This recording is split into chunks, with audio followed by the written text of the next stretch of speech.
And so when you apply this, say, to medicine, and you get a medical specialist who knows all about the heart and nothing about the lungs, he starts interfering with the human body as if it were an automobile with replaceable parts. He says, well, we'll take this out. Just do a little mechanical work, get a wrench and a screwdriver and so on, only the surgical equivalents. We'll take this out. So there's a tumor, and we take it out. All right, if he's not terribly careful, a metastatic consequence follows, that some of the cancerous cells will go into the bloodstream through the cutting, and the cancer will spread all over the body.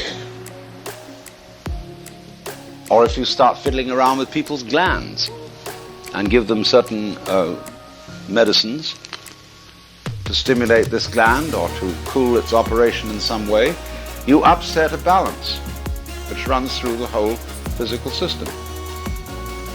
Exactly the same thing happens when you use DDT on mosquitoes. Well, it kills the birds. And the birds were eating the mosquitoes anyway. And so were the spiders.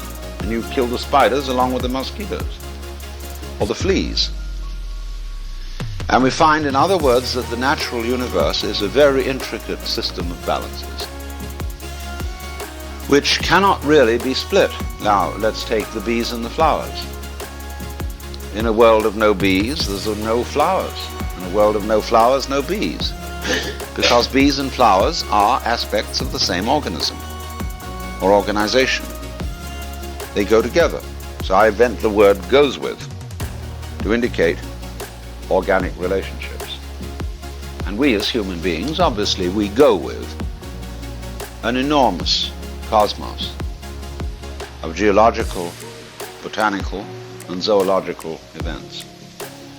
And we are entirely dependent on them. And we cannot treat them as really and truly separate species. The bees are as much a part of us as they are part of the flowers, because we need vegetables, and we can't have those without bees or other insects. So what we've got is a universe that all hangs together, and where each so-called part of it implies all the other parts. Let's take what we call holography. This is a method of visual reproduction that employs laser beams. Now, you can cut a small piece out of a photographic negative, just a tiny little square, and by holographic method, you can reconstruct from that little piece the rest of the negative. It will be pretty clear in the middle place where you've taken out the tiny square, and then vaguer towards the edges. But it's all implied in that little square. Now, of course, a photographic negative is a crystal. It's a structure of crystals. And the way the crystals are formed in that tiny piece depends on its original environment on the whole negative. See that?